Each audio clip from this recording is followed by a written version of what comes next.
ഏവർക്കും Malayali in Kuwait YouTube ചാനലിലേക്ക് സ്വാഗതം. ഫെബ്രുവരി 21 മുതൽ കുവൈറ്റിലെത്തുന്ന ഏവർക്കും 7 ദിവസത്തേക്ക് ഇൻസ്റ്റിറ്റ്യൂഷൻ ക്വാറന്റൈൻ നിർബന്ധമാക്കിയ സാഹചര്യത്തിൽ യാത്രക്കാർക്ക് അവരുടെ ഇഷ്ടത്തിനും സൗകര്യത്തിനും അനുസരിച്ച് ഹോട്ടലുകൾ തിരഞ്ഞെടുക്കാമെന്നത് അറിയിച്ചിരിക്കുകയാണ് അധികൃതർ. 5 സ്റ്റാർ, 4 സ്റ്റാർ, 3 സ്റ്റാർ ഹോട്ടലുകൾ എന്നിങ്ങനെ 3 വിഭാഗത്തിലായാണ് യാത്രക്കാർ ഹോട്ടലുകൾ തിരഞ്ഞെടുക്കാമെന്നതും ക്വാറന്റൈൻ ചെലവുകൾ യാത്രക്കാർ സ്വയം വഹിക്കേണ്ടതുണ്ട് എന്നതിനാൽ ഇതിന്റെ ഏകദേശ ചിലവിനെ കുറിച്ചും ഹോട്ടലുകളുടെ പേരും വിവരങ്ങളും ഉടൻ പ്രഖ്യാപിക്കുമെന്നും director general of civil aviation Yusuf Al Fauzan അറിയിച്ചു.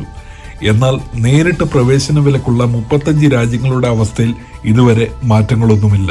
ഈ രാജ്യങ്ങളിൽ നിന്നുള്ള യാത്രക്കാർ കുവൈറ്റിലെത്തുന്നതിന് മുമ്പ് പ്രവേശന വിലക്കില്ലാത്ത മറ്റൊരു രാജ്യത്ത് 14 ദിവസം താമസമാക്കേണ്ടതുണ്ട്. അതുകൂടാതെയാണ് 7 ദിവസം കുവൈറ്റിൽ ഇൻസ്റ്റിറ്റ്യൂഷൻ ക്വാറന്റൈൻ, തുടർന്ന് 7 ദിവസം ഹോം ക്വാറന്റൈനും ആവശ്യമാണ്.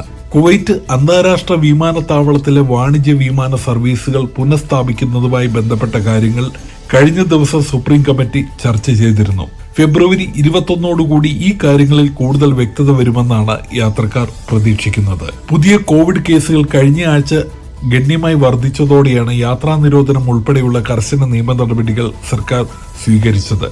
കഴിഞ്ഞ മാസങ്ങളിൽ കേസുകൾ കുറഞ്ഞുവെങ്കിലും ജനുവരി മുതൽ കോവിഡ് കേസുകൾ ഉയരുകയായിരുന്നു. രാജ്യത്തെ എല്ലാ ജനങ്ങളും കോവിഡ് ആരോഗ്യ സുരക്ഷാ മാനദണ്ഡങ്ങൾ പാലിക്കണമെന്നും ജനങ്ങൾ സാമൂഹിക അകലം പാലിച്ച് മാസ്ക് ധരിക്കണമെന്നും ആരോഗ്യവകുപ്പ് നിർദ്ദേശിക്കുന്നു. പുതിയ വാർത്തകളുമായി വീണ്ടും കാണുന്നതുവരെ ഏവർക്കും നന്ദി, നമസ്കാരം.